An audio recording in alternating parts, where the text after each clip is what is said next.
Bismillahirrahmanirrahim. Assalamualaikum warahmatullahi wabarakatuh. Alhamdulillahirabbil alamin. Wassalatu wassalamu ala asyrafil anbiya'i wal mursalin wa ala alihi wa ashabihi ila yaumiddin. Amma ba'd. Kaum muslimin dan muslimat yang dirahmati oleh Allah Subhanahu wa taala. Setiap kita mendamba-dambakan akhlak yang mulia dalam diri kita, karakter yang mulia dalam diri kita. Dan perlu diketahui bahwa akhlak atau karakter terbagi dua, yaitu akhlak secara fitriyah, yaitu bawaan sejak dari lahir, dan juga muktasabah atau bisa dibentuk semasa hidupnya. Dan di sini saya akan menyampaikan 9 atau 10 upaya yang dapat dilakukan untuk membentuk akhlak dan karakter seseorang dalam dirinya. Yang pertama yaitu adalah memperbaiki akidahnya dengan memperbaiki dan memperbarui keyakinannya dan keimanannya kepada Allah Subhanahu wa taala. Karena Nabi Muhammad SAW pernah bersabda, "Akmalul mu'minina imanan ahsanuhum khuluqa." Mukmin yang paling sempurna imannya adalah mereka yang paling baik akhlaknya.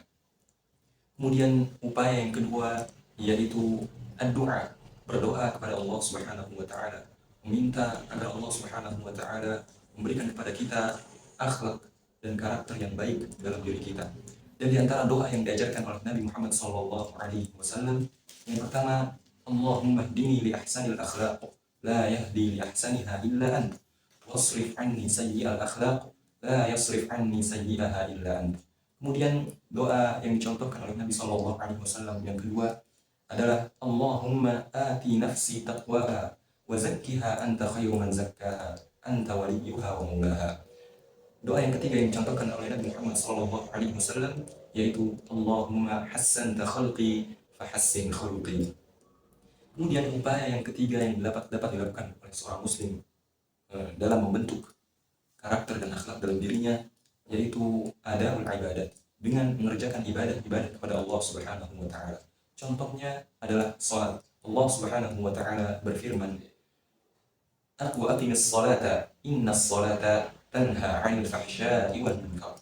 Dan dirikanlah salat. Sesungguhnya salat dapat mencegah dari perbuatan yang keji maupun yang munkar. Selanjutnya, upaya yang keempat yaitu adalah al-ilmu. Dengan kita memiliki ilmu, tentunya ilmu agama, kita bisa membedakan mana yang benar, mana yang salah, mana yang hak, mana yang batil.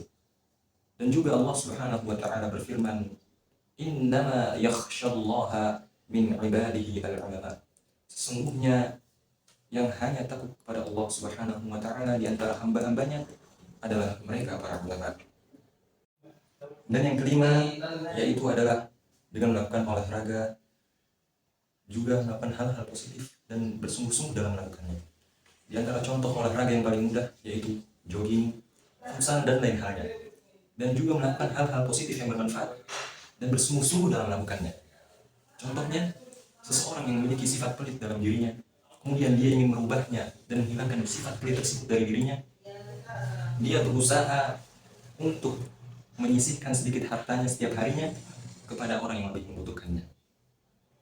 Kemudian selanjutnya, upaya yang keenam yang bisa dilakukan dalam membentuk karakter dan akhlak yaitu al-biyah atau lingkungan. Ya, sudah pasti lingkungan sangat menentukan terbentuknya karakter seseorang dalam dirinya. Bila mana seseorang tersebut hidup di lingkungan yang diisi dengan orang-orang yang soleh, maka insya Allah ta'ala orang tersebut akan ikut terpengaruh dengan lingkungan yang diisi dengan orang-orang soleh tersebut. Dengan dia mungkin menjadi tambah lebih baik dan lain halnya. Tapi sebaliknya, bila mana seseorang hidup di lingkungan yang diisi dengan orang-orang yang selalu melakukan maksiat, maka bisa dipastikan bahwa dia akan terpengaruh dengan mereka yang suka melakukan maksiat dan lain halnya. Kemudian upaya yang ketujuh yaitu al-mihnah atau profesi dan juga pekerjaan. Di antara pekerjaan atau profesi yang dapat membentuk suatu karakter dan akhlak pada diri seseorang yaitu mengembala kambing, sebagaimana yang dilakukan oleh Nabi Muhammad SAW dan para nabi-nabi terdahulu selain beliau alaihi wassalatu wassalam. Yang kedelapan adalah as-suhbah atau pertemanan. Karena pertemanan sangat mempengaruhi terbentuknya karakter seseorang dalam dirinya. Rasulullah Muhammad SAW pernah bersabda, "Al-mar'u ala dini khalilihi, falyanzur ahadukum man yukhalil." Seseorang itu mencocoki kebiasaan teman karibnya, maka perhatikanlah siapa yang menjadi teman karib kalian. Yang kesembilan adalah at-tabassur ala uyubi nafsi, dengan melihat kekurangan-kekurangan atau aib-aib yang ada pada dirinya, sehingga ketika dia mengetahuinya, dia bisa menyempurnakannya dan memperbaiki kekurangan-kekurangan tersebut.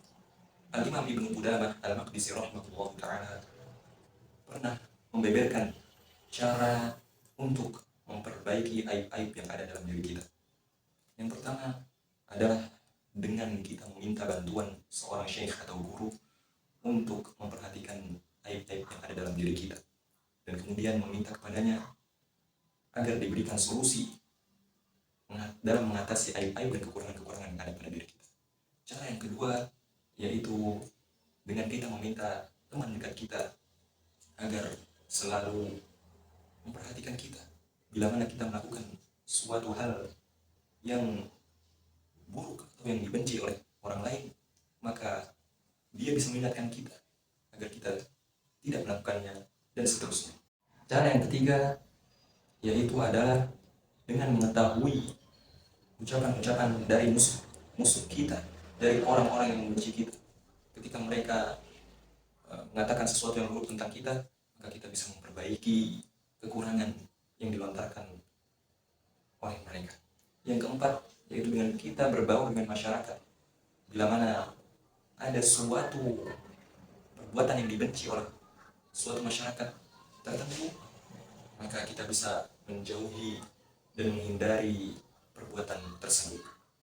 Upaya yang terakhir, yang ke-10, yang dapat kita lakukan dalam membentuk karakter dan akhlak pada diri kita adalah sultanul daulah, aturan dari sebuah kepemerintahan.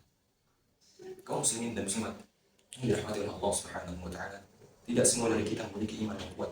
Tidak semua dari kita memiliki iman yang sempurna.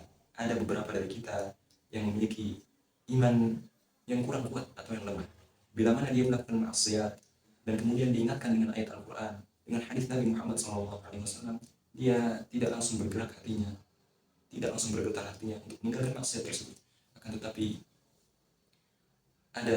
ketika ada aturan dari suatu pemerintahan, bila mana seseorang ini melakukan maksiat tertentu, pelanggaran tertentu, maka akan dijatuhkan kepadanya suatu hukuman oleh pihak negara tersebut atau kepemerintahan tersebut.